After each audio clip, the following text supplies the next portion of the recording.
बहुत थे, प्रेमानंद जी बहुत आजकल मशहूर हो रहे हैं, तो उनकी वीडियो बहुत देखी थी मैंने। तो फिर लगा था कि हाँ उनसे नाम लिखा ली जाए। श्रद्धा इतनी बढ़ चुकी थी कि भाई ये लगता था कि भाई मुक्ति कैसे हो, ये मुक्ति का मतलब क्या है और ये मुक्ति है कैसे। भागवत गीता भी देखी बीच बीच में, वो मिलान करके कि हाँ जो चीज मैं पढ़ रहा हूँ वो सारी चीज है, वो बिल्कुल प्रमाणित। तो हमारे समाज में जो कि ये धारणा है कि जितने भी ब्रह्मा विष्णु महेश या शिव जी या फिर शेरावाली माता और हनुमान जी, इन सबकी भक्ति ज्यादा चरम सीमा पर है। और इधर हम देखते हैं कि संत रामपाल जी महाराज जो कि कबीर साहब को ही पूर्ण परमात्मा बताते हैं, तो ये इतना डिफरेंस कैसे है? लोग यहाँ तक नहीं सोचते कि भाई भगवान तो एक होगा, वो भगवान एक कौन है, ब्रह्मा है विष्णु है ऐसे। दर्शकों, एक और श्रद्धालु जन के साथ हम यहाँ पर जुड़ चुके हैं और आइए जानते हैं कि क्या इनके विचार है। नमस्कार। नमस्ते जी। क्या नाम है आपका? मेरा नाम दिनेश दास। तो एक बार आप दिनेश दास जी एक बार अपने बारे में बताएं कि क्या काम करते हैं आप? मैं सब डिविजनल ऑफिसर बिजली बोर्ड में तैनात हूँ। और आपकी जो एजुकेशन है एक बार उसके बारे में बताएं। मेरी एजुकेशन IIT धनबाद से पास आउट है, बीटेक करी है इलेक्ट्रिकल इंजीनियरिंग में। तो दिनेश जी हमारे दर्शकों को ये बताएं कि आप संत रामपाल जी महाराज जी से कैसे जानते थे, मतलब आपको संत रामपाल जी महाराज जी के बारे में कैसे पता चला? मेरे को पता चला था, एक मेरे फ्रेंड हैं जो स्कूल में पढ़े थे साथ में, उन्होंने बताया था कि ऐसे ऐसे उनके गुरुजी हैं, उनके बारे में।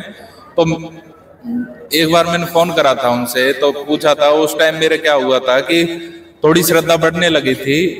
बचपन से पूजा पाठ करता था वैसे तो, लेकिन श्रद्धा धीमे धीमे बढ़ गई थी, बहुत ज्यादा हो गई थी कि भाई कुछ करा जाए भगवान के प्रति कुछ।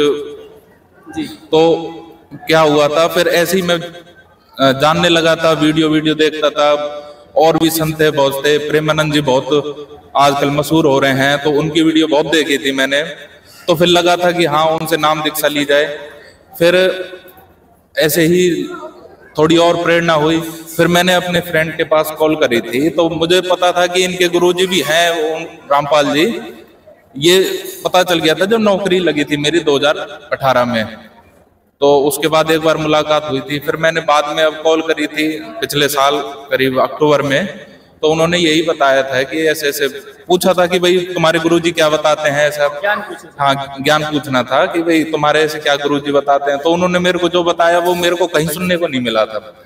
और जो बताया उन्होंने, तो भागवत गीता से कुछ चीजें 2-4 चीज बताई, तो वो मेरे को उन्होंने ऐसी लगी कि भाई हाँ ये चीजें भाई कहीं सुनने को नहीं मिली, ये कुछ यहाँ अलग ही है। तो मतलब थोड़ा आपको डिफरेंट लगा? हाँ डिफरेंट लगा। और जो चीज होती थी, श्रद्धा इतनी बढ़ चुकी थी कि भाई ये लगता था कि भाई मुक्ति कैसे हो, ये मुक्ति का मतलब क्या है और ये मुक्ति है क्या चीज ऐसी। तो आपके जितने भी सवाल थे, क्या वो संत रामपाल जी महाराज जी के से नाम दीक्षा लेने के बाद सारे सवालों का जवाब मिल गया?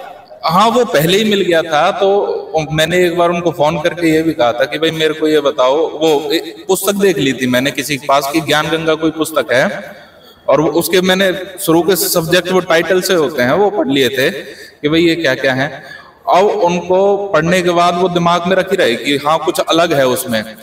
तो फिर मैंने उनको फोन करके ये पूछा कि भाई वो एक आपके गुरुजी की ज्ञान गंगा पुस्तक है, उस पुस्तक को दो मेरे को। तो उन्होंने उस टाइम कहा था कि भाई आज तो नहीं है, मैं 1-2 दिन में अरेंज करके दे दूंगा। तो उन्होंने 1-2 दिन बाद मेरे को वो पुस्तक दे दी। तो मैंने वो पुस्तक पढ़ी, और पुस्तक तो मैं नहीं पढ़ पाया, लेकिन मैंने वो ऑनलाइन PDF डाउनलोड करी और उस ऑनलाइन PDF से मैंने वो पढ़ता गया। अब छोटी गुड़िया है तो वो पुस्तक तो नहीं पढ़ने देती थी, तो मैंने फोन में पढ़ता गया। फिर वो पुस्तक ज्ञान गंगा जब पढ़ ली तो पूरा विश्वास हो गया था कि हाँ ये ज्ञान कहीं नहीं है। फिर उसके बाद जीने की राह, फिर गीता तेरा ज्ञान अमृत, और फिर ये भागवत गीता भी देखी बीच बीच में, वो मिलान करके कि हाँ जो चीज मैं पढ़ रहा हूँ वो सारी चीज है, वो बिल्कुल प्रमाणित मिली। और फिर उसके बाद मेरे को 30 नवंबर को मैंने ज्ञान गंगा पहली बार पुस्तक वो ली थी, भगत जी ने मेरे को दी थी। फिर उसके बाद जब पूरी इच्छा हो गई थी कि हाँ नाम लेना है अब, लेकिन उससे पहले मैं पूरे अपने जितने भी शंका हैं सारी खत्म कर लूं, तो वो सारी शंकाएं मेरी खत्म हो गई। फिर उसके बाद मैंने नामदान लिया 31 दिसंबर 2023 को। तो 1 महीने करीब बाद मैंने ये 3-4 किताब पढ़ ली थी अपनी। तो जैसा कि आपने बताया कि आपकी सारी शंकाएं दूर हो गई थी, तो हमारे समाज में जो कि ये धारणा है कि जितने भी ब्रह्मा विष्णु महेश, ये शिव जी या फिर शेरा वाली माता और हनुमान जी, इन सबकी भक्ति ज़्यादा चरम सीमा पर है। और इधर हम देखते हैं कि संत रामपाल जी महाराज जो कि कबीर साहब को ही पूर्ण परमात्मा बताते हैं, तो ये इतना डिफरेंस कैसे है कि मतलब आज तक हमें पता ही नहीं चला कि कबीर परमात्मा भी कोई है या फिर कबीर जी कोई था? नहीं, ये तो नहीं पता चला, लेकिन लोग यहाँ तक नहीं सोचते कि भाई भगवान तो एक होगा। वो भगवान एक कौन है? ब्रह्मा है, विष्णु है या शिव है? और ब्रह्मा जी को श्राप कैसे लगा? फिर भगवान थे तो वो तो, और ना ही हमको इनमें कोई वो नहीं पता चलता कि भाई इन तीनों में भगवान कौन है। और फिर माता जी भी हैं, और फिर और नीचे तरह के कई भगवान बना रखे हैं हमने। तो इन भगवानों में असली भगवान कौन है ये हमको नहीं पता चला। और फिर ये भी पता नहीं चला, ये बचपन से ये थी कि भाई ये मुस्लिम कहाँ से आ गए, ये ईसाई कहाँ से बना दिए। जब ये इतने धर्म चल गए, ये कैसे चल गए? ये पूरी मतलब आत्मा झकझोर रहती थी बचपन से ही कि भाई ये क्या चीज चल रही है हमारे साथ, और ये ऐसा है क्यों। और वो सवाल जिसके भी संत के पढ़े, वो प्रवचन सुनते रहे, वो उनको कहीं भी मेरे को ये नहीं पता चलता था कि भाई ऐसा है क्यों।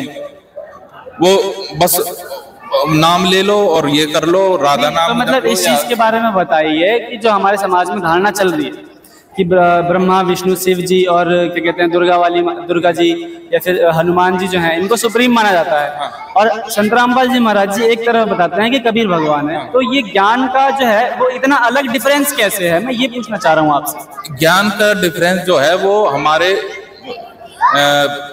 मतलब आज तक हमको कैसे पता नहीं चला कि भाई ये ऐसे है? क्योंकि हमने अपने सदग्रंथों को पढ़ा नहीं, और ना पढ़ने की वजह से ही हमने उनको कभी समझा नहीं, और ना ही हमको कभी पूरा समझ आया कि भाई ये क्या खेल है। तो अगर हम आज की डेट में पूरे समाज शिक्षित है, और वो शिक्षित समाज इस चीज को पढ़ सकता है कि ग्रंथों में क्या लिखा हुआ है और हमको क्या समझना चाहिए ग्रंथों से, और जो हमारे तो आप हमारे बताएंगे कि आप हमारे ग्रंथों में क्या लिखा हुआ है, या फिर हमारे ग्रंथों के अनुसार कौन पूर्ण परमात्मा है? हमारे ग्रंथों में, वेदों में और बाइबल में, कुरान में, सभी में कबीर परमात्मा के बारे में लिखा हुआ है, और वही भगवान है असली। आपने देखा है एक्चुअली में कि लिखा हुआ है कि हमारे ग्रंथों में लिखा हुआ है? देखा है, ज्ञानगंगा में। तो इनसे बात करके हमें बहुत अच्छा लगा, और इनके विचार भी जानने को मिले, और भी भगत जनों से जो है हम आपको उनसे रूबरू करवाएंगे, उनके विचार जानने की कोशिश करेंगे। तब तक के लिए बने रहिए हमारे साथ, मिलेंगे आपसे कुछ ही देर में।